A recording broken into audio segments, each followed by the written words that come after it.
Nós estamos comemorando a terceira Semana Nacional de Arte Espírita, que acontece do dia 21 ao dia 29 deste mês. Isso é uma promoção da Abrarte, que é a Associação Brasileira de Arte Espírita. E por isso, nós hoje não faremos a leitura da mensagem e, em seu lugar, nós ouviremos uma poesia espírita na voz da nossa irmã Kátia Neri.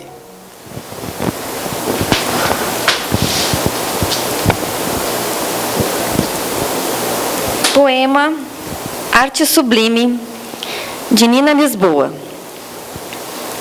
Arte sublime, que enxerga o poeta com todo esplendor. Arte pura, que paira nas mãos do Criador. Arte bela, que brota do fundo e da alma do escritor. Arte eleita com carinho, nos caminhos e descaminhos do céu a compor. Sonetos, cores, epítetos, harpas, sons e flautas. Dança o som que encanta. Melodias tranquilas que imitam a vida. Arte resplandecente, arte nascente, simplesmente arte somente. Arte que eleva da terra ao céu. Arte que dissipa as trevas e levanta o véu. Arte, música, pintura, partitura. Arte que toca cada canção.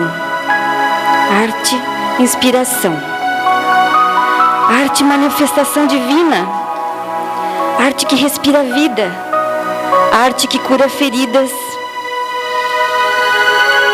Arte que sai do peito em jatos de luz. Arte que pulsa em germe no coração do aprendiz. Arte, sinônimo de tudo que me faz feliz.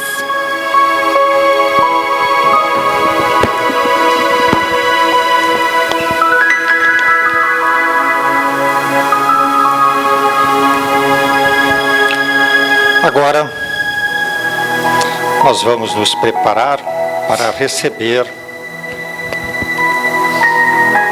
a palestra da noite. E para isso somos todos convidados para juntos nos dirigirmos a Deus, a Jesus, à espiritualidade desta casa, ao seu mentor, rogando a assistência necessária para o nosso irmão expositor, bem como a todos nós outros, para bem absorvermos a mensagem que ele nos traz. Que assim seja. Nós temos a alegria de anunciar à tribuna da casa esta noite o nosso irmão Mauri Viviane, que é trabalhador, tarefeiro desta casa e expositor em toda a região, que nos discorrerá sobre o tema mágoas e ressentimentos.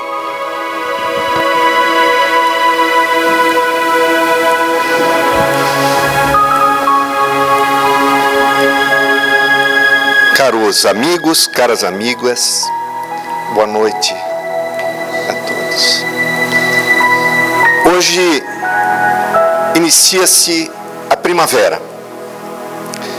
É a transformação e a renovação da vida que se opera. A lembrar a todos nós, espíritos imortais, que também a cada momento estamos nos transformando, nos modificando na nossa intimidade, porque sabemos, como criaturas, filhos todos de Deus, somos destinados à perfeição relativa, que um dia alcançaremos. Para isso, lembremos das leis do progresso, com as bênçãos da reencarnação, que nos proporciona estarmos constantemente nos estágios da existência da vida material. Porque aqui é o nosso estágio. Vivemos agora no planeta Terra, em que temos a ocasião de poder nos relacionar com os nossos irmãos no mesmo plano vibracional, para que disto avancemos. É o nosso aprendizado.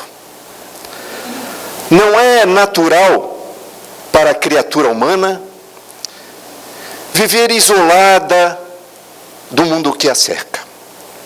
De fato, somos todos nós seres gregários, destinados à vida em sociedade, interagindo incessantemente com os nossos companheiros de jornada. No intercâmbio da vida, estamos naturalmente sujeitos às atitudes de nossos irmãos. Diante do nosso atual estágio evolutivo, quando alguém comete algum ato que nos ocasione decepção, desagrado ou ofensa, dependendo da intensidade, é comum gerar em nossa intimidade um sentimento que denominamos de mágoa. Esse estado emocional negativo e confuso pode perdurar e transformar-se até em amargura, em raiva e até numa tristeza profunda. Mas, se isto é a mágoa, o que significaria então ressentimento? O ressentimento, como o próprio nome sugere, significa sentir novamente. Sentir novamente uma emoção negativa que nos causou mágoa. Portanto, o ressentimento é uma mágoa otimizada, elevada. Ressentir é duplicar ou multiplicar uma mágoa. É uma atitude que perdura e que intoxica a vida, trazendo as consequências mais diversas para a criatura ressentida. Apresenta-se como um sentimento tóxico, que afeta a saúde física e mental, de maneira que dificulta o progresso e a vida equilibrada. São, portanto, sentimentos reprimidos. E é sobre este estado sentimental negativo que somos convidados a refletir nesta oportunidade, sob a orientação e o enfoque da doutrina espírita. Trataremos, então, de forma similar, tanto a mágoa como o ressentimento, porque, se não se igualam, o ressentimento é só a mágoa equacionada a uma potência maior. Mas, inicialmente, vamos refletir a respeito da caracterização dos malefícios da mágoa e do ressentimento. Estamos, todos nós, sujeitos a conflitos de ordem psicológica. Buscamos, é verdade, sempre as sensações agradáveis e prazerosas. Mas quando as condutas desagradáveis dos outros nos atingem e se instalam de maneira duradoura em nós, pode perturbar o nosso psiquismo. A criatura que ainda se encontra em estágio imaturo costuma magoar-se facilmente e muitas vezes deixa-se levar pela raiva.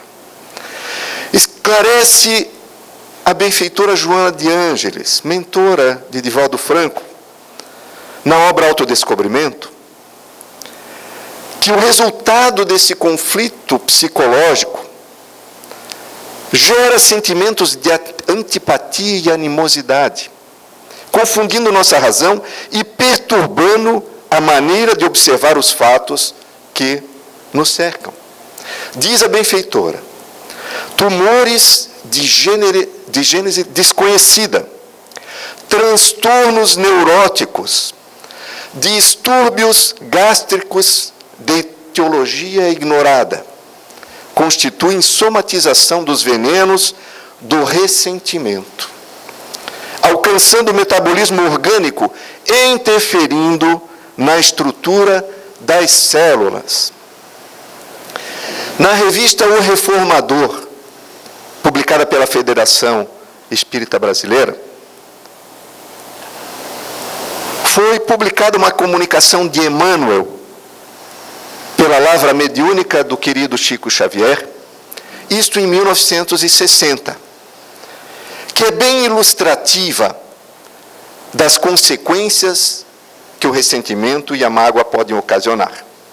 Assevera Emmanuel que o ressentimento é também o fermento da treva que, a exteriorizar-se de melindres inconsequentes, avança qual projétil invisível sobre companheiros invigilantes, debuxando as linhas da lama em que a maledicência e a calúnia proliferam sem pelas, ferindo almas e consciências, tanto quanto depredando ou destruindo instituições generosas e veneráveis que nos rogam a compreensão e devotamento a fim de que produzam redenção e progresso no campo da humanidade.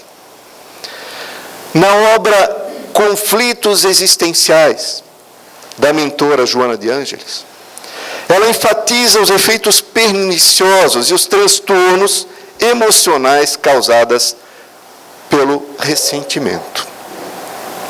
Diz a nobre benfeitora que os sentimentos violentados, que se transformam em conflitos não resolvidos, escravizam a criatura, que passa a vivenciá-los de acordo com o que lhe parece real.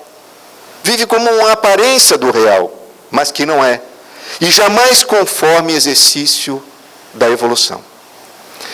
Diante disso aparecem os transtornos,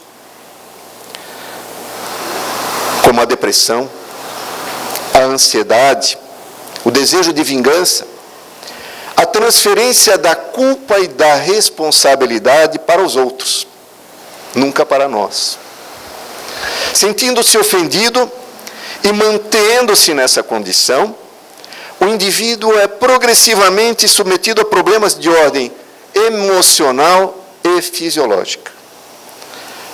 Cultivando a fixação mental da mágoa e do ressentimento, o indivíduo vincula-se psicologicamente às mentes que vibram na mesma faixa negativa. De fato, na obra Conflitos Existenciais, de Joana de Ângeles, diz que portadores de diversos complexos, dentre os quais se destaca a inferioridade que se mantém e se atribuem, acreditando sempre que tudo de desagradável que lhes sucede, de desconsideração de pessoas ou de grupos, mantém-se então sempre armados, disparando petardos violentos contra todos, por decorrência de suspeitas incoerentes e quase nunca verdadeiras, que lhes denotam a insegurança. André Luiz, na obra Nos Domínios da Mediunidade, assevera que o nosso pensamento e os nossos pensamentos em geral geram nos outros. Nossos atos geram nos outros também atos. E os nossos atos geram pensamentos nos outros. Somos, portanto, co-criadores das realidades, das nossas realidades. Vibrações negativas, como o ódio, a ira, a cobiça, a inveja, a sensualidade, as idioplastias sustentadas no pensamento fixo em ideias perturbadoras, desagradáveis, repercutem contra quem são dirigidas, mas também contra quem as emite.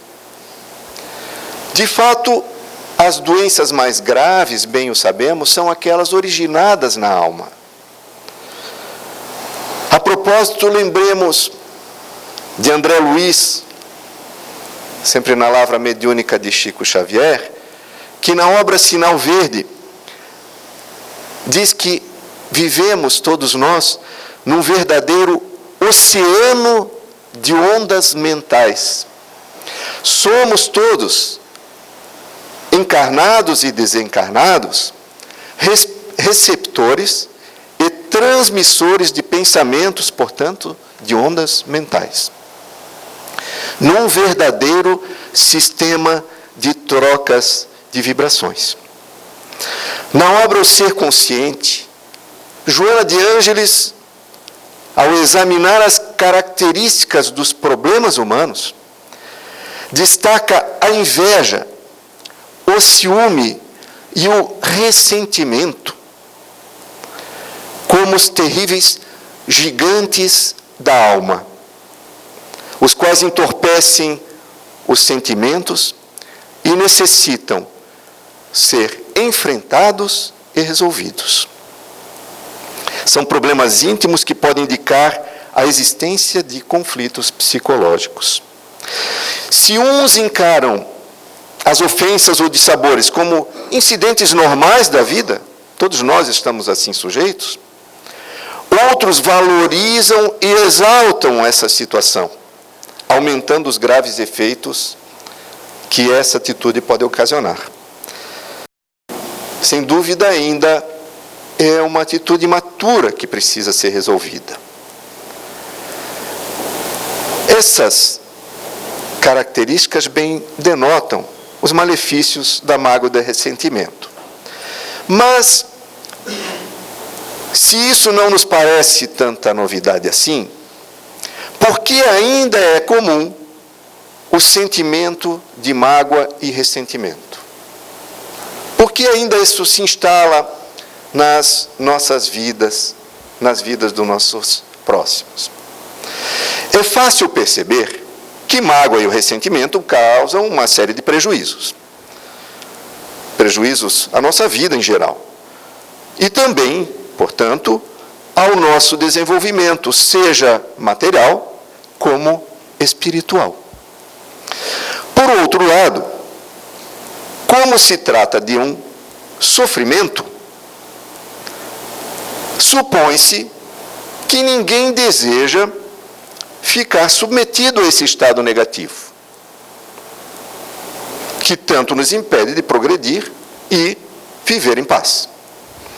Mas, se isso é verdadeiro, que ninguém assim desejaria viver nesse sentimento negativo, por que, apesar então de sabermos das consequências, ainda incidimos algumas vezes nesse tipo de conduta que nos prejudica?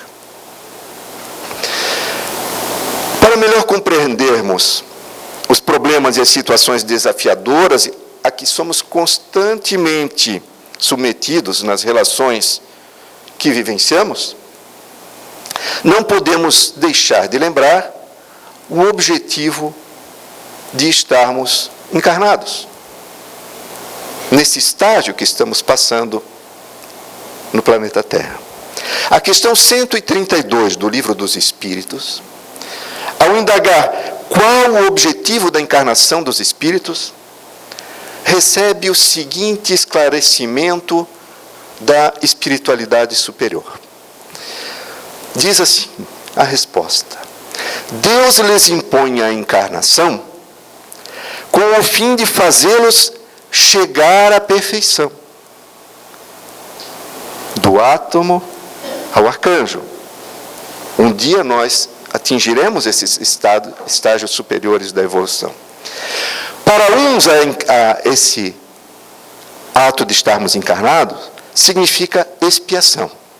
Para outros, missão.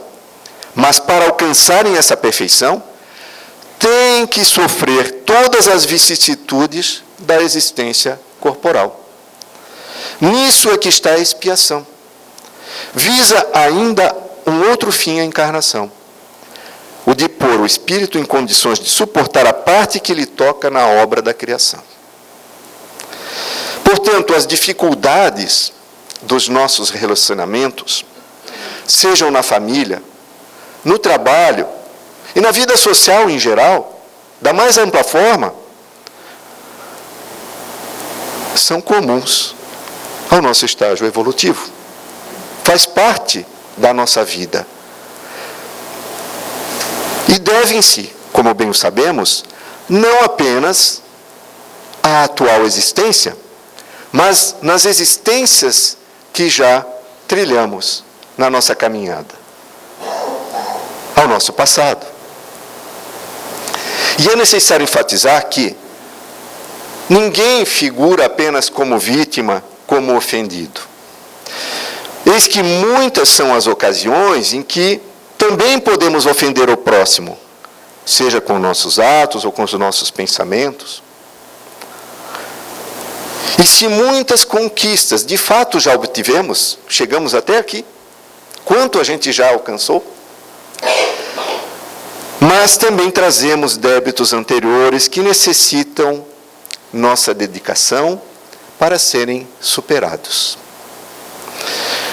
De todo modo, estamos todos nós sujeitos às vicissitudes, aos desafios que a vida nos impõe, que é o que nós construímos também até aqui.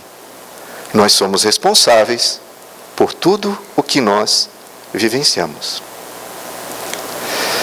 As condutas dos nossos irmãos, sejam desafetos ou mesmo nossos parentes ou amigos, todos temos exemplos nas próprias famílias ou relacionamentos, na amizade ou no trabalho, quando nos ofendem ou são mal suportadas, essas condutas podem sim se transformar em mágoa e ressentimento.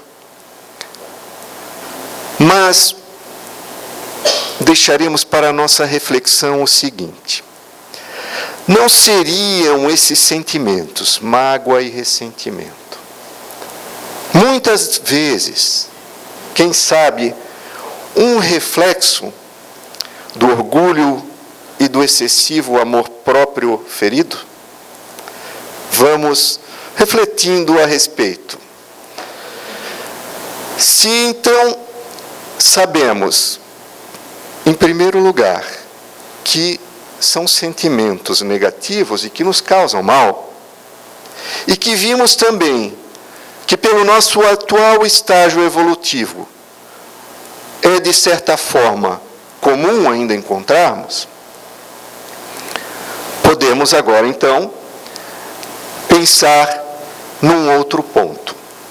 O que, então, podemos fazer? A educação dos sentimentos.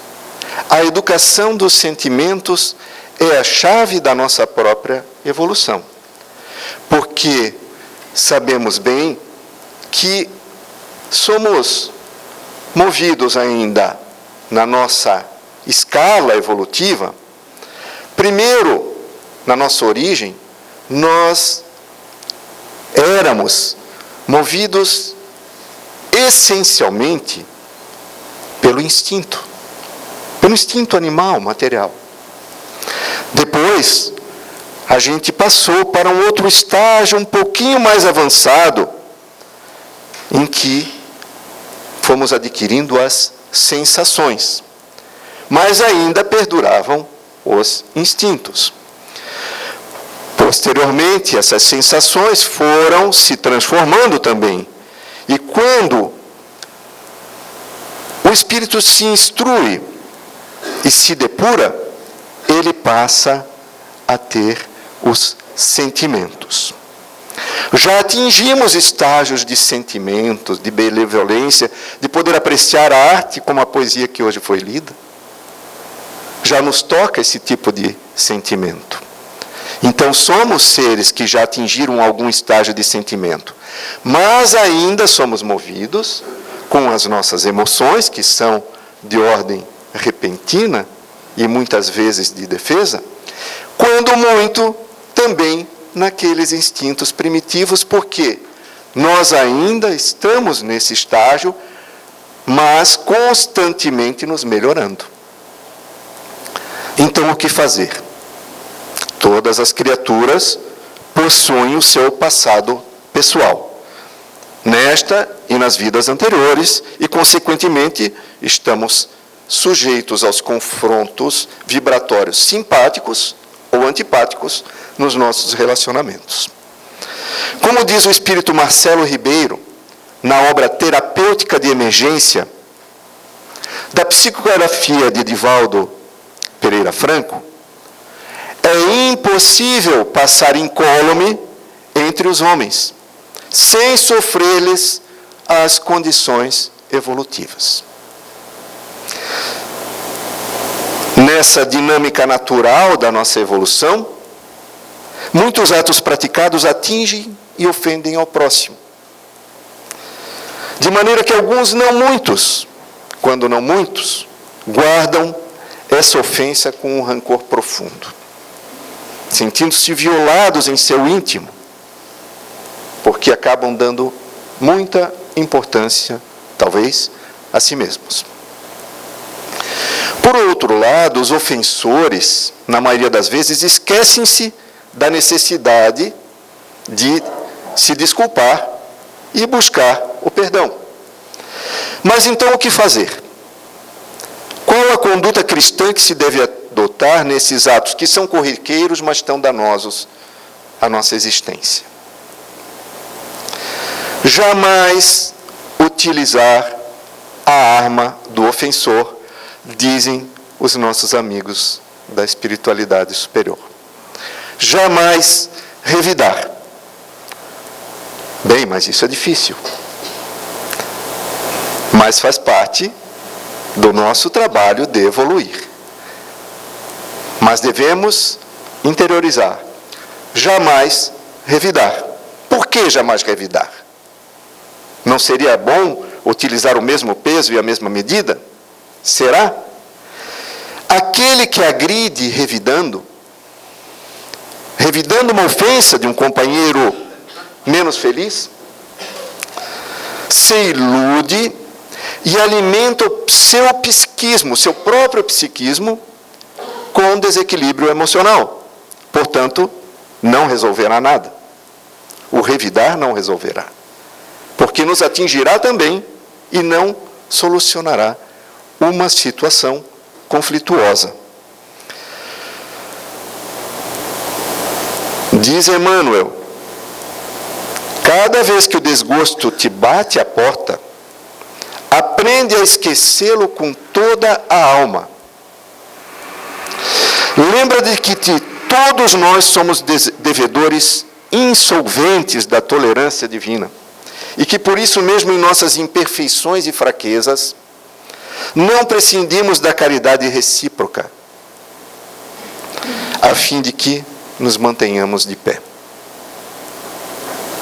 Jamais olvidemos, diz Emmanuel, quão profunda é a nossa dificuldade para retificar em nós mesmos as qualidades que nos desagradam nos outros. E banhemos o pensamento no grande amor para que a fraternidade real nos abençoe o caminho.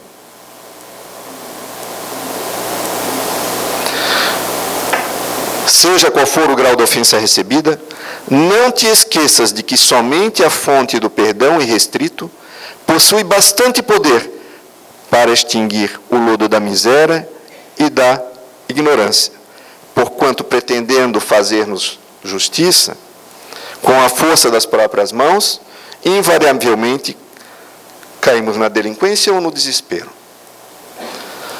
De fato, caros amigos e caras amigas, nesses tempos que vivemos,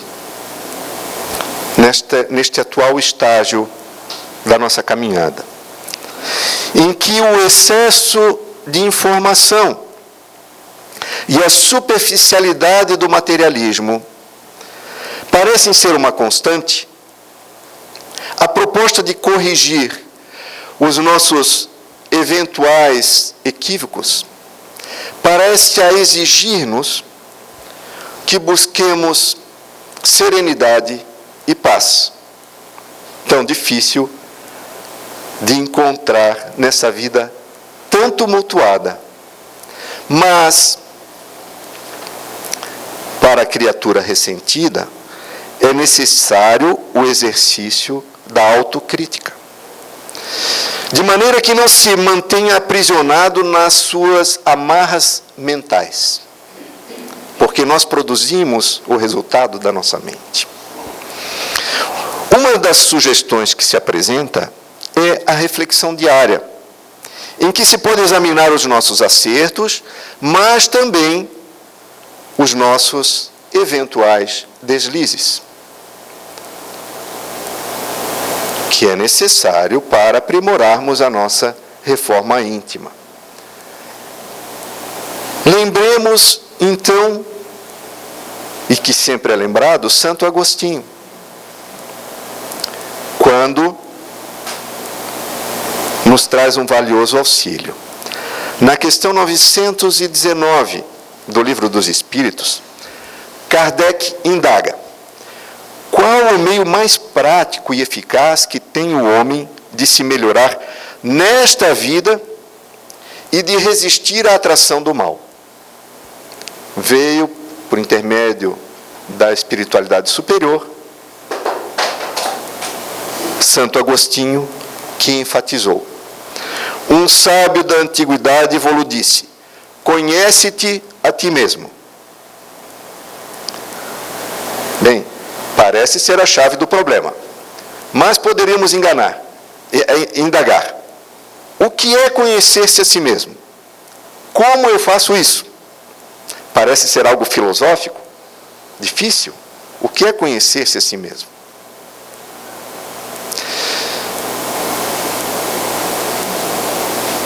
O próprio Santo Agostinho nos socorre. Diz assim, o nobre benfeitor: para seguirmos o método que ele aplicou a si próprio, que foi um exame de consciência ao final de cada dia. Para isso precisamos um pouco de paz e de serenidade. Fugir também por uns breves momentos dessa vida atribulada, porque não precisa ser tanto tempo assim. Pode ser antes de deitarmos para dormir, pode ser em qualquer momento que a gente consiga, durante o dia ou durante a noite, mas é necessário. Esse exame de consciência pode, então,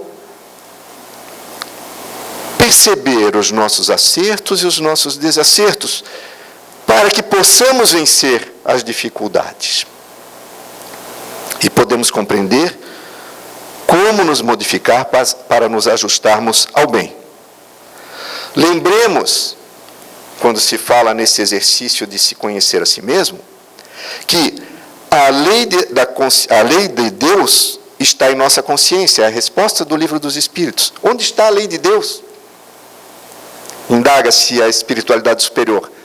A resposta é essa: está em vossas consciências. Mas como eu vou acessar a minha consciência? É com essa lição de Santo Agostinho.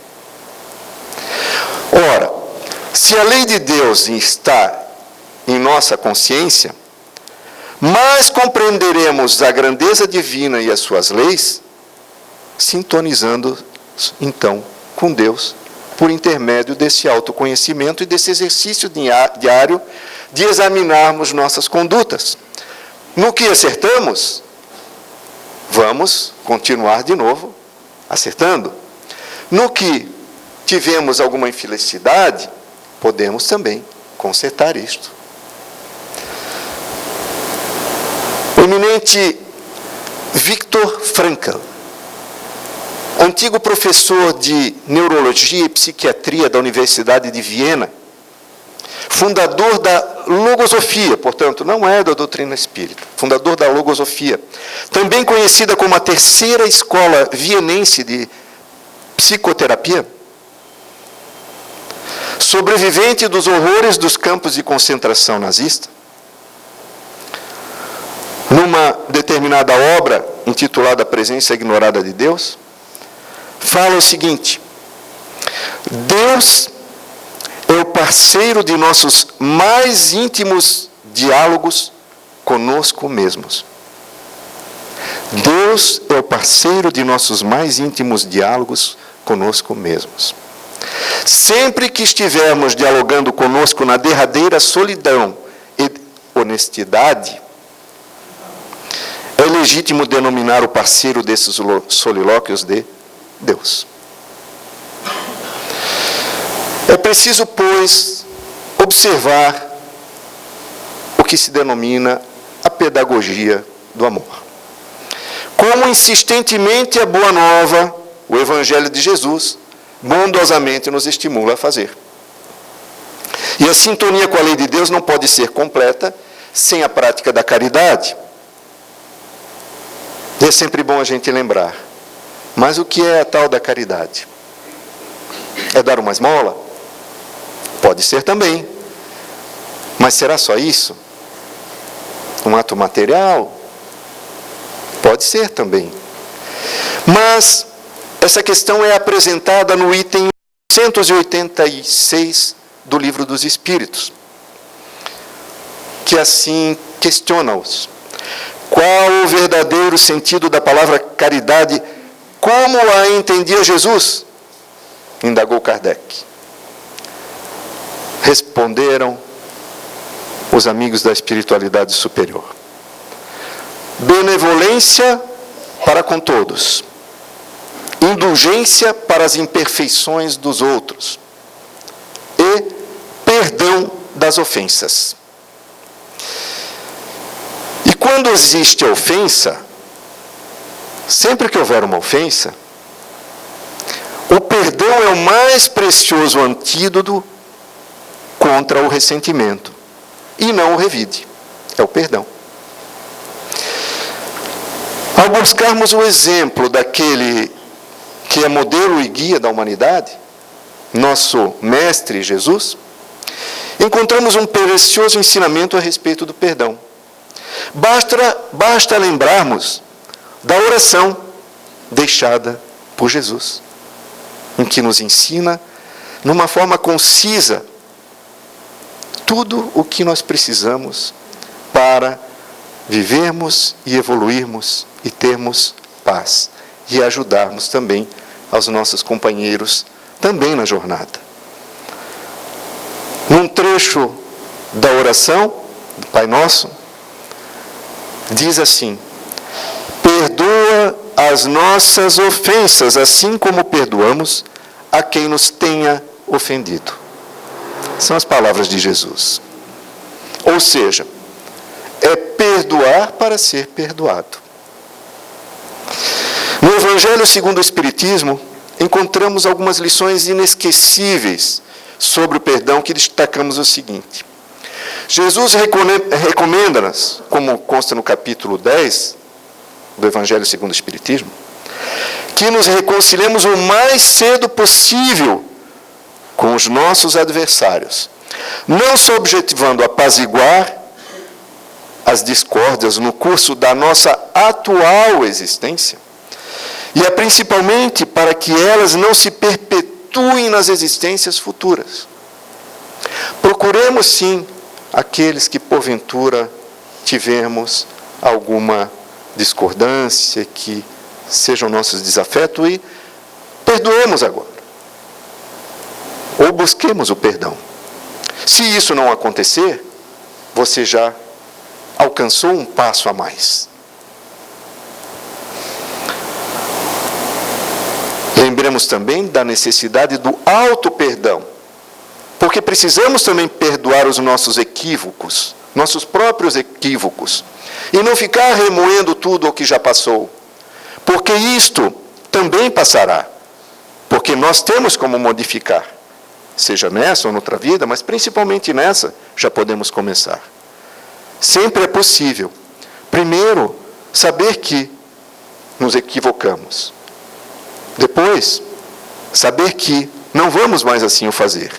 E depois, reparar os eventuais equívocos. Nas Instruções dos Espíritos, no capítulo 10 do Evangelho segundo o Espiritismo, é dito que perdoar aos inimigos é pedir perdão para si próprio. E perdoar aos amigos é dar-lhes uma prova de amizade. Perdoar as ofensas é mostrar-se melhor do que se era. E o verdadeiro perdão, o sabemos, é aquele que lança o véu de esquecimento sobre o passado. Não é remoer aquele ato e ter o perdão como algo que está sendo concedido como uma forma superior de tratar o próximo. Não, ao contrário, é um ato de humildade, porque para combatermos o orgulho, devemos nos aproximar do sentimento de humildade. Humildade é a antítese do orgulho, mas para isso é preciso que se desça de um pedestal muitas vezes erguido pela própria pessoa e não pelos méritos, mas sim pelos seus equívocos.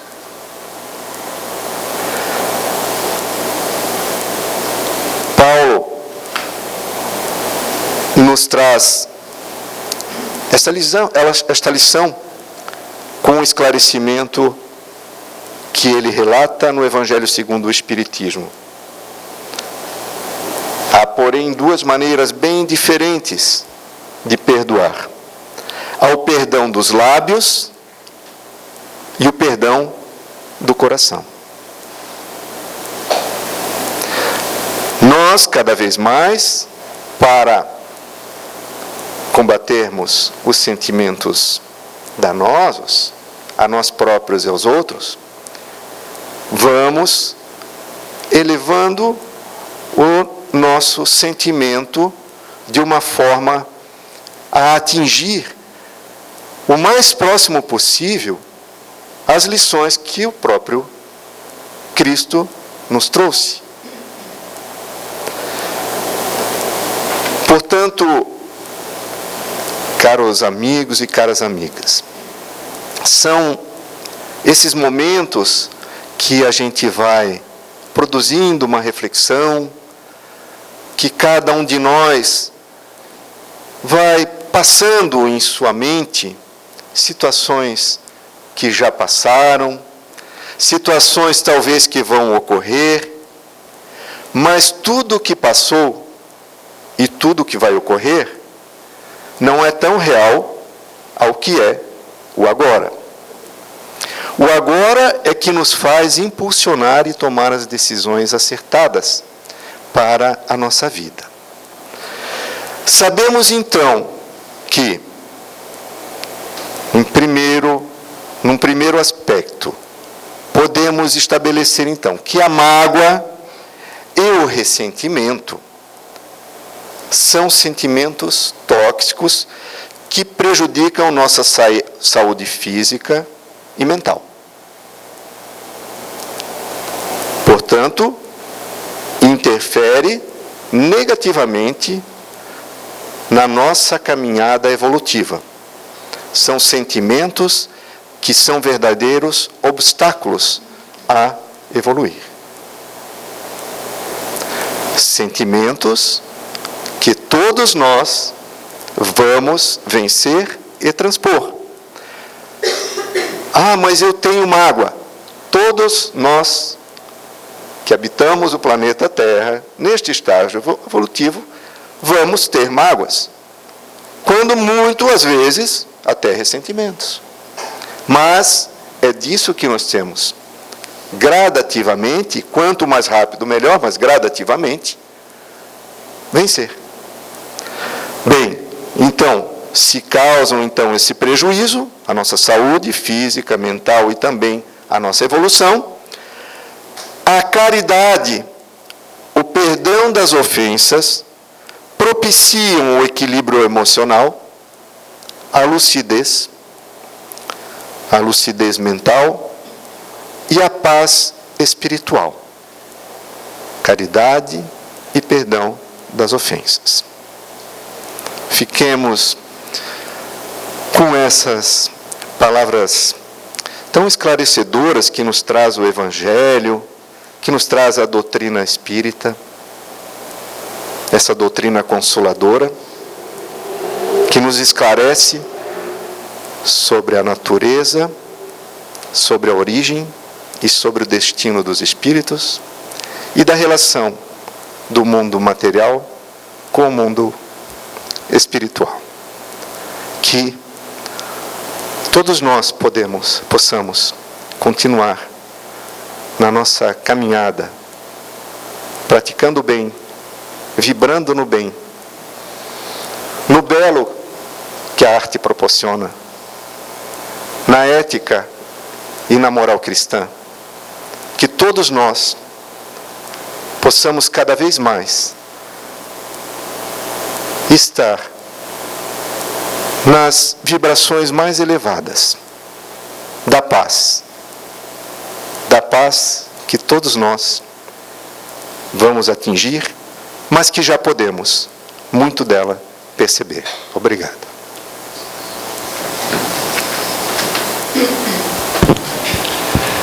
Nosso agradecimento ao irmão Mauri pela esclarecedora mensagem com a qual ele acaba de nos brindar.